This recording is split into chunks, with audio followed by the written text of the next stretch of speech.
7장 1절부터 지금 23절까지 쭉 나오고 있는 예루살렘에서 왔던 어떤 바리새인들이 예수님과 논쟁을 벌이지 않습니까? 그죠? 그들은 거룩하다고 하는 예루살렘에서부터 온 사람들이에요. 근데 지금 이 수르보니게 여인은 어떻게 된 겁니까? 이방 땅, 저 시돈, 이방, 거라사, 두로는 해변가에 있는 이방 땅이에요. 요즘으로는 페니키아인들이 살고 있던 이방 땅입니다. 근데 거기를 예수님이 가서 만나십니다. 앞에 부분들은 예루살렘에서 그들이 예수님께 온 거고, 수르보니게 여인은 예수님이 그가 있는 데로 가신 거예요.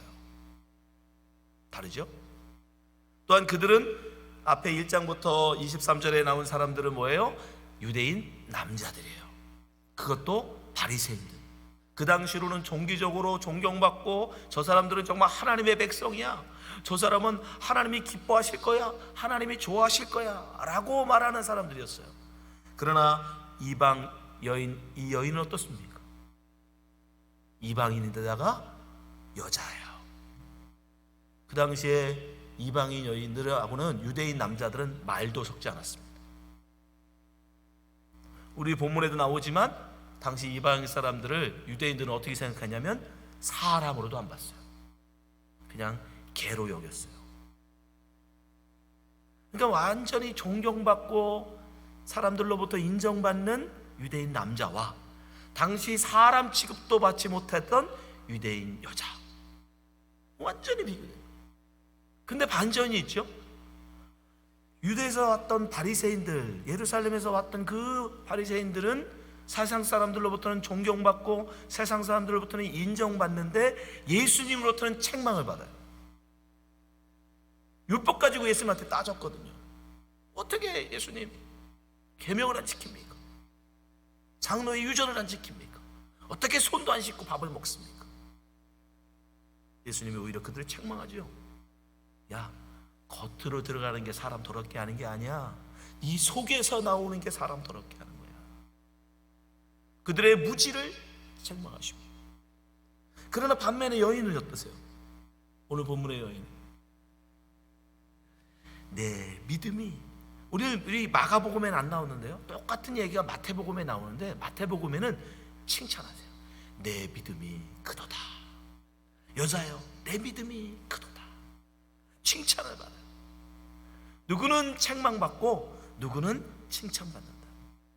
세상에서는 여러분, 그러니까 세상에서 우리를 판단하는 거, 비교하는 거, 야, 그 목사 설교 잘해, 아, 그 목사 설교 못해, 여러분 그런 세상의 평가, 그런 거 가지고 여러분 흔들리지 마세요. 세상적인 평가는요, 예루살렘에서 온 바리새인들, 그 유대인들을 더 쳐줬다니까요. 그 사람들을 경건하다고 얘기했다니까요. 그 사람들이 신앙생활 잘한다고 여겼다니까요. 근데 예수님은 그들은 책망하세요. 반대로요, 수르보니게 여인은 어떻습니까? 세상 사람들은 사람 취급도 안 했어요. 저 사람이 하나님을 믿는다, 하나님의 백성이 된다, 그건 도저히 가능하지 않다. 그건 마치 개가 사람이 되는 것만큼 어렵다. 근데 예수님은 오히려 그 여인을 칭찬하신다고요. 여러분은 무엇을 원하십니까? 이 세상으로부터 칭찬받고 존경받고 인정받기를 원하십니까? 아니면 예수님으로부터, 우리 주님으로부터 인정받고 칭찬받기 원하십니까? 여러분 후자가 되시기 바랍니다. 주님으로부터 칭찬받는 여러분 되길 바랍니다. 주님으로부터 칭찬받는 게 중요해요. 그러면 주님은 왜 이 여인을 칭찬하셨을까? 예루살렘에서 온 바리새인들은 책망하셨음에도 불구하고 왜 이 여인을 주님은 칭찬하셨는가? 첫 번째, 그녀는요, 누구보다 열심으로 주님을 찾았어요. 예수님을 누구보다 열심히 찾았습니다. 어떻게 할 수 있느냐? 한번 24절 말씀 보세요. 예수께서 일어나사 거기를 떠나 두로 지경으로 가서 한 집에 들어가 아무도 모르게 하시려나. 이게 중요해요. 예수님께서 두로라는 지역에 가셨는데, 여러분 거기는 이방 땅이기도 하지만 예수님께서 거기를 왜 갔는지가 나오진 않아요, 성경에는. 그러나 중요한 건 예수님의 의도는 나옵니다. 예수님이 공개적으로 가지 않으시고 아무도 모르게 하셨다라는 건 뭐냐면 비공개적으로 가셨다는 거예요. 그러니까 예수님은 지금 드러내놓고 공개적으로 설교를 하시고 공개적으로 사람들을 치유하고 이러기 위해서 가셨던 게 아니에요. 그래서 예수님은 어쩌면 굉장히 개인적으로 제자들과만의 시간을 갖고 싶으셔서 가셨는지 모릅니다. 이렇게 예수님께서 드러나지 않아요. 여러분, 그 당시에 매스컴이 발달된 시대가 아니잖아요. 두로에 사는 이 여인이 예수님에 대한 소문은 들었을 거예요. 왜냐하면 갈릴리에서 예수님이 사역하실 때, 가버나움에서 예수님께서 많은 기적을 행하실 때 그 치유받겠다고 온 사람들 중에 두로에서 온 사람들도 있었거든요. 그러니까 두로에는 이미 예수님에 대한, 갈릴리에서 난 어떤 랍비가 병자를 고친대, 중풍병자를 고쳤대, 막 이런 소문은 들었을 거예요. 근데 얼굴을 아냐고요. 지금같이 유튜브가 발달돼가지고 설교 한 번만 해도 유튜브에 나오는 시대라면 뭐 금방 알아보겠죠. 근데 뭐 유튜브가 있습니까? 사진이 있습니까? TV가 있습니까? 아무것도 없어요. 그 유대인 남자들은 다 뭐 이렇게 하얀 거 뒤집어 쓰고 다녔거든요, 당시에. 겉옷이라고 해서. 그러면 그 남자가 그 남자고 걔가 걔지 뭐 어떻게 알아보냐고요. 그런데 이 여자는 어떻게 알고 예수님을 찾아가 그 앞에 엎드려요. 25절 보세요. 이에 더러운 귀신 들린 어린 딸을 둔 한 여자가 예수의 소문을 듣고 곧 와서, 예수가 왔다는 소문을 듣고 예수가 들어왔대 라는 소문을 듣고 어떻게 찾았는지, 어떻게 알았는지 곧 예수님께 옵니다. 무엇을 할 수 있어요? 이 여인이 얼마나 간절히 예수님을 만나고자 했는지를 알는 거예요. 그러면 간절하면 보입니다. 아멘. 간절하면 보여요. 지난주에 이 부흥회를 했잖아요. 이 부흥회 강사 목사님하고 저하고는 신학교 동기니까 한 30년이 넘었습니다. 이 친구가 이제 공항에 픽업을 하고 이제 시간이 좀 있어서 교회를 왔거든요. 그 교회 파킹 앞에, 저희가 늘 파킹하시다 파킹을 딱 했는데 내리자마자 깜짝 놀라요. 야, 이게 여기 있어? 뭐가 그러나? 아니, 이쪽에 파킹나 끝에, 그것도 뭐 잔디밭도 아니고 이쪽 파킹나 이쪽 인도하고 파킹나 그 틈에 풀이 좀 몇 개 나잖아요, 그죠? 거기나 풀 하나 보더니 갑자기 이 친구가 막 반기, 야, 이 풀이 여기 있어? 이거 뭔데? 그게 병꽃풀이랍니다. 병꽃풀. 아니, 도대체 그 풀이 뭐길래 그러냐? 그랬더니 자기는 1년에 한두 번은 꼭 병원에 간대요. 왜냐하면 요석이 생겼어. 그 요석이 엄청 아픈 거 아시죠? 그 요석이 한번 오면 엄청나대요, 고통이. 견딜 수가 없어서 자기 이머전시를 가야 돼요. 1년에 꼭 한두 번씩은 그렇게 이머전시를 간대요. 근데 누군가가 알려주더래요. 이 병꽃풀을 다려 먹으면 돌이 난다. 그래서 반신반의하게 어렵게 그 풀을 찾아가지고, 거기는 많지가 않대요, 노스캐롤라이나는. 그래서 어렵게 구해가지고 그걸 다려 먹었는데 정말 2-3일 만에 1cm만한 게 나왔다는 거예요. 그리고 이제는 병원에 안 간대요. 그 후로 한 번 안 가봤대요, 병원에. 그러니까 이 친구는 그 꽃이 너무, 그 풀이 너무너무 자기한테는 귀한 거예요.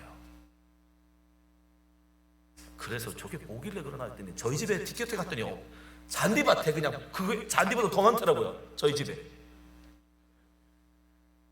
집에는 흔한 잡초예요, 잡초.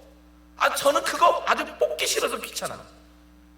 뽑기 싫어서 정말 귀찮은 잡초인데, 누구에게는 그게 약인 사람에게는 너무나 귀하고, 너무 갈 때마다 그냥 차로 지나가면서도 얘기해요. 저기도 있네, 저기도 있네, 저기도 있네. 누구에게 보이는 거예요? 간절한 사람에게 보이는 거예요. 그 친구에게는 그게 너무 간절하기 때문에, 그게 너무 자기에게는 좋기 때문에. 또 한 가지는 겨울살이. 겨울사흘이라는 것도 보면서 갈 때마다 저기도 있네, 저기도 있네. 여러분, 간절한 사람에게, 그걸 약으로 쓰고자 하는 사람에게, 예수님 아니면 난 죽는다, 예수님 아니면 난 우리 딸 치유 못 받아, 예수님의 간절히 목숨처럼 정말 만나고 싶은 사람에게는 소문이 들려왔는데 곧 예수님한테 나와서 예수님, 내 딸 고쳐주세요. 왜 우리가 주님을 만나지 못합니까? 여러분, 왜 예배 때마다 여러분 우리에게 감격이 없습니까? 왜 찬양을 불러도 여러분 우리에게서 눈물이 나지 않아요? 여러분 생각해 보세요. 예수님 처음 만났을 때 그때 얼마나 여러분 간절하게 주님 만났어요. 주님 찾았습니다. 저도 생각해 보니까 제가 정말 주님을 만났을 때, 고등학교 1학년 때 정말 주님을 만난 기쁨이 너무 좋아서 그 감격을 다시 한번 느껴보려고 철야기도 하고 기도에 쫓아 올라가서 금식기도 하고 얼마나 간절하게 주님을 찾아가는지 모르겠어요. 그때는 그저 찬양만 해도 눈물이 나고 말씀만 들어도 막 가슴이 뛰고. 여러분, 간절한 자에게 주님은 만나주십니다. 여러분이 간절하게 매 주일 예배마다 여러분이 정말 주님을 만나지 않으면 난 죽는다, 오늘 내가 이 예배 실패하면 나는 죽는다, 내 영혼이 죽어버린다, 그런 간절함을 한번 주님을 찾아보세요. 그럼 왜 예배에 감격이 없고 왜 찬송에 여러분 은혜가 없겠어요? 왜 설교가 여러분 은혜되지 않겠습니까? 오늘도 그냥 주일이니까 오늘 아니면 다음 주에 하면 되지. 간절함이 없는 거예요. 간절함이 없는 사람에게는 그저 여러분 잡초로만 여긴다니까요. 귀찮은 풀로 여긴다고요. 그러나 간절한 사람에게는 그 어떤 것보다도 귀하고 귀한 약초가 되는, 주님도 마찬가지예요. 여러분, 주님을 만나고자 간절함이 있으면 주님은 만나주십니다. 그 여인은 그런 간절함으로 주님을 찾았기에 주님을 만났다는 거예요. 두 번째, 이 여인은 왜 주님 앞에 칭찬을 받았는가? 여러분, 끈질기게 구했어요. 끈질기게. 금방 포기해버리고 많은 그런 사람이 아니었어요. 응답되기까지 주 앞에 기도할 줄 아는, 간구할 줄 아는 그런 여인이에요. 사실 마가복음에는 잘 나와 있지 않은데 똑같은 내용이 마태복음에 나와 있는데요, 마태복음에 보면요 이런 구절이 나와요. 마태복음 15장 22절이에요. 가나안 여자 하나가 그 지경에서 나와서 소리질러 이르되, 주 다윗의 자손이여 나를 불쌍히 여기소서, 내 딸이 흉악하게 귀신 들렸나이다 하되 예수는 한 말씀도 대답지 아니하시니 제자들이 와서 청하여 말하되 그 여자가 우리 뒤에서 소리지르오니 그를 보내소서. 그냥 예수님한테 오자마자 예수님을 간절히 찾고 찾아서 결국 예수님을 만났는데, 예수님이 있는 곳을 알았는데, 사실 처음에는 마태복음에 보면 처음엔 예수님 만나주지도 않았어요. 들은 척도 안 했어요. 예수여 나를 불쌍히 여기소서. 아무리 소리 질러도 주님은 쳐다도 안 보는 거예요. 오죽 민망했으면 제자들이 다 예수님 붙잡고 주님 웬만하시면 좀, 얼마나 여인이 간절했겠습니까 여러분. 이분 아니면 내 딸 죽는다. 그 여자가 얼마나 간절하게 주님을 찾았겠어요. 불렀겠어요. 오죽하면 제자들이 예수님 붙잡고 웬만하시면 봐주시죠.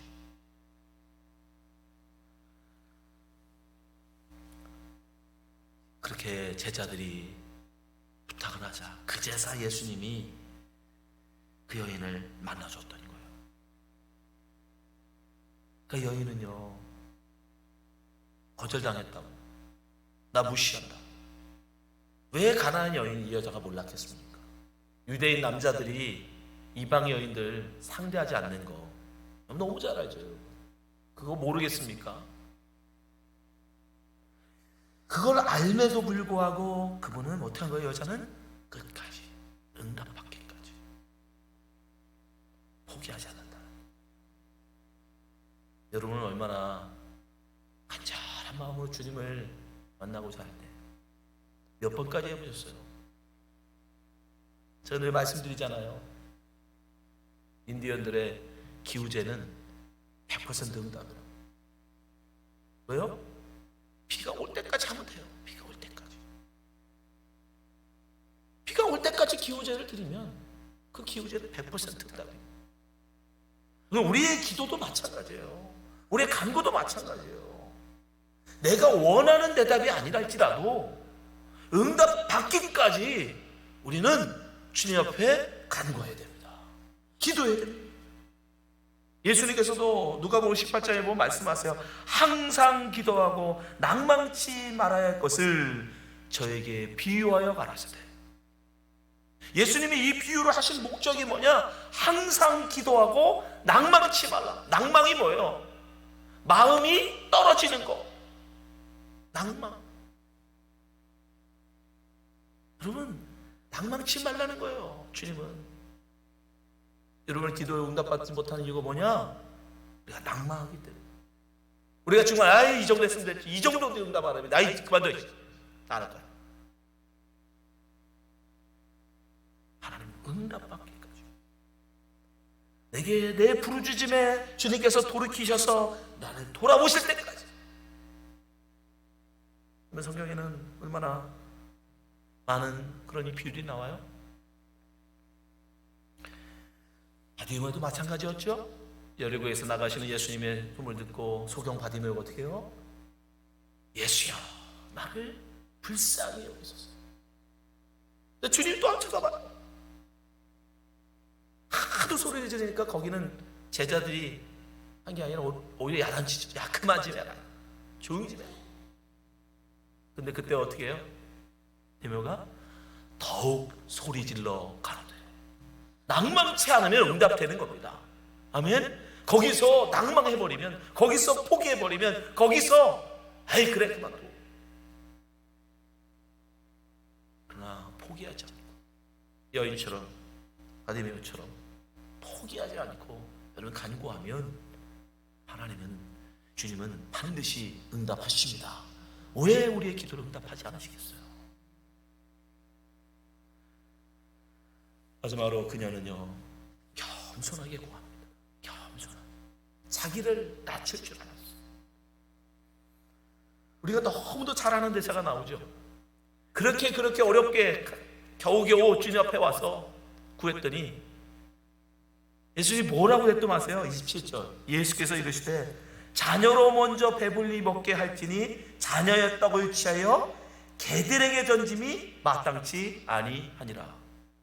점잖게 돌려서 말하시죠. 지금 점잖게 비유로, 직설적으로 말하면 뭐예요? 야, 내 새끼들도 지금 배고픈데 내 새끼들 먼저 먹여야지 내 새끼들 떡을 개한테 먼저 주겠냐? 그건 무슨 말이에요? 너는 개다. 굉장히 모욕적인 말이에요, 여러분. 여러분, 당시에 여러분 이 두로 사람들이 이렇게 유대인한테 무시당할 그런 사람들이 아닙니다. 이 수로보니게라는 말이 뭐냐면 시리아에 사는 페니키안이라는 뜻이에요, 여러분. 페니키아 민족이 어떤 민족입니까? 알파벳을 만든 민족이에요. 지금 이 아라비아 숫자라고 하는 이 숫자를 유럽에 전파한 사람들이에요. 상업으로는 최고의 사람들이었어요. 유대인들과 비교해서 뭐 하나 부족한 게 없는 사람이에요. 역사적 전통이나 문화나 뭐로 봐도. 다만 로마에 똑같이 피지배 받고 있는 건 똑같은 입장이에요. 근데 뭐 잘났다고 유대인들이 시리아의 이 수로보니게 사람들을, 피니키아 사람들을 무시합니까? 사실 없어요. 그럴 만한 없어요. 근데 자기들을 개 취급한다. 그럼에도 불구하고 여인은 어떻게 해요? 그 유명한 말을 하죠. 28절. 여자가 대답하여 가로되 주여 옳소이다마는. 그 말이 맞습니다. 그 말이 맞습니다. 예, 저는 유대인이 아니니까, 저는 하나님의 선민이 아니고, 저는 개라 그래도 옳습니다. 그러나 개들도 주인의 상에서 떨어지는 부스러기는 먹지 않습니까? 내가 다른 건 아니에요. 내가 떡을 구하는 게 아니라 그 떡에서 떨어지는 부스러기라도 줬사오니 부스러기라도 주옵소서. 이게 얼마나 멋있는 말이에요. 여러분, 이게 예수님이 이 말을 듣고, 야, 여자야, 내 믿음이 크도다. 왜 그런 겁니까? 부스러기 은혜라도 내게 족합니다 라는 말은 뭐예요? 여러분, 밥을 한 3공격씩 먹어야 배부른 사람이 있어. 그 사람한테 부스러기를 주면 그 사람이 좋아할까요? 싫어할까요? 해봐야 알아요? 먹어봐야 알아요? 아니에요. 나는 3공기를 안 먹으면 나는 배고파 라고 하는 사람에게는 떡 한 덩어리를 줘도 부족해요. 그 사람은 그거 갖고 만족 못해요. 내 배가 3그릇은 먹어야지 배부른데 한 덩이 줘놓고 무슨 나한테 감사의 말을 원해? 오히려 화냅니다. 그죠? 그러나 나에게 콩 한 쪽이라도 나눠주는, 저는 그거면 족합니다 라고 하고 겸손한 마음을 가진 사람에게는 그럼 반 공기만 줘도 감사하죠. 반 공기만 줘도. 여러분, 사실 하나님의 은혜는요, 사실 부스러기라도 우리에게는 충분합니다. 우리가 예수님 앞에서 여러분 떡 한 덩이를 꼭 얻어야 여러분 우리가 배부를까요? 아니요. 주님의 은혜가 너무 커서요, 엄청나게 여러분 큰 떡이면 그 떡에서 떨어지는 고물도 우리에게는 큰 겁니다. 그러니까 이 여인이 주님한테 칭찬받은 이유가 뭐냐면 나의 배가 작습니다가 아니라 주님의 떡이 큽니다. 주님의 떡은 크기 때문에, 주님의 은혜는 크기 때문에, 무한하기 때문에 그 은혜에서 떨어지는 부스러기도 내게는 충분합니다. 그래서 믿음이 크다라고 말씀하십니다. 여러분들이 이 설교를 통해서 처음부터 결론까지 다 모든 말씀이 다 은혜가 넘치고 막 그래야 내가 은혜 받았다. 아니요. 한 말씀, 한 구절, 한 문장이라도 내 마음에 와닿는다면 하나님 감사합니다. 여러분, 찬양을 모든 노래가 다 내게 은혜가 아니라 찬양 속에 한 구절이 내 마음을 건드려도 아버지 감사합니다. 아버지 감사합니다. 그런 겸손함으로 우리가 나갈 때 여러분 모든 게 은혜예요. 아멘. 모든 게 은혜. 여러분요, 은혜가 충만하면요, 이렇게 겸손한 은혜가 충만하면요, 찬양하는 분 서 있는 것만 봐도 은혜예요. 아멘. 찬양하는 분 서 있는 것만 봐도 은혜예요. 제가 논산훈련소를 갔는데 아주 못된 중대장을 만나가지고, 여러분 군대 가면은 꼭 지켜줘야 되는 게 있어요. 절대 하면 안 되는 거. 병사들의 밥은 꼭 챙겨줘야 돼요. 그거는 큰일 납니다. 밥 안 챙겨줘요. 그리고 종교 생활을 보장해야 돼요. 근데 우리 중대장은 주일이 됐는데도 교회를 안 보내주는 거예요. 안 된대. 못 간대. 더 터졌죠, 오히려. 교회 간다고 그러다가 2주를 안 보내주더라고요. 3주째 되니까 그때서 이제 보여주더라고요. 교회 갈 사람 모이라는 거. 딱 15분 주더라고요. 시간 15분. 여러분, 너무 교회를 가고 싶었는데 교회를 못 가다가 3주 만에 가는데요, 논산훈련소는 그 부대 전체가 다 한 교회로 모입니다. 굉장히 큰 교회예요. 계단이 엄청나게 많아요. 세상에 3주 만에 교회를 갔는데요, 아직 계단을 밟지도 않았는데 그 교회 앞에서 흘러도 아무런 찬송만 들어도 은혜가 되더라고요. 벌써 눈물이 나요. 얼마나 감격스러워. 마치 제가 천국에 올라가는 것 같은 느낌. 아, 천국 가도 주님이 이러시겠지? 우리 온다고 환영하시면서 천군 천사와 함께 찬송하며 우리를 이렇게 맞아주시겠지? 여러분, 우리가 은혜를 대하는 태도에 달린 거예요. 난 이만큼 은혜 안 주면 나는 은혜 아니야. 난 이만큼 기쁘게 하지 않으면 나는 행복하지 않아. 그런 사람에게는 여러분 못 채워요. 그러나 부스럭이라도 내게는 족하다. 나에게 하나님이 그걸 주시는 게 어디야? 라고 겸손하게 자기를 낮추고 하나님의 은혜를 구하는 자에게는요, 부스럭이 은혜에도 감격하고 감사하는 것입니다. 이 여인은 바로 그런 여인이었던 거예요. 그런 여인에게 주님께서 그 여인을 바라보시면서 칭찬하시는 거예요. 여자야, 내 믿음이 크도다.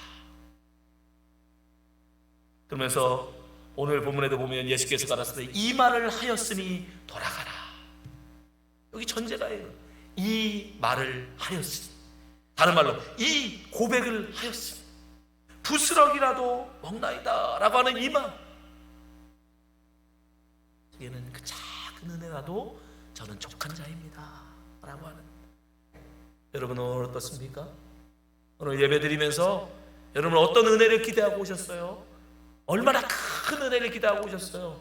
뭘 바라고 여러분 오셨어요? 얼마나 간절함으로 여러분 오셨어요? 여러분, 이 시대에 신앙생활하는 게 쉽지 않습니다. 점점 예배보다, 하나님의 말씀보다, 하나님 앞에 찬양하고 예배 드리는 것보다 더 즐겁고 더 재밌고 더 좋아 보이는 것들이 너무 세상에 많아요.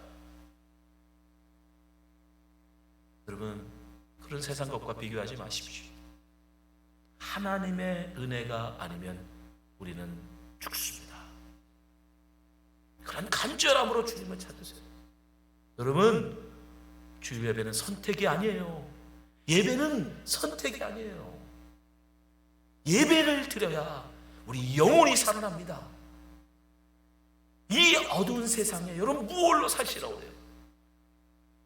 예수님 분명히 말씀하세요. 사람이 떡으로만 사는 것이 아니요 하나님 입에서 나오는 말씀으로 산다 하시잖아요. 여러분, 예배를 소홀히 하지 마시기 바랍니다. 이 여인처럼 더욱더 간절함으로 주님 앞에 나오시는 바랍니다. 하나님 끈질기게 주 앞에 기도하시기 바랍니다. 응답받기까지 포기하지 말고 우리는 겸손한 마음으로 부스러기 은혜라도 제게 족합니다 라고 간구하는 여러분 되시기 바랍니다. 그때 여러분들도 이 마지막 때 주님 앞에 칭찬받는 자로 설 줄을 믿습니다. 기도하겠습니다.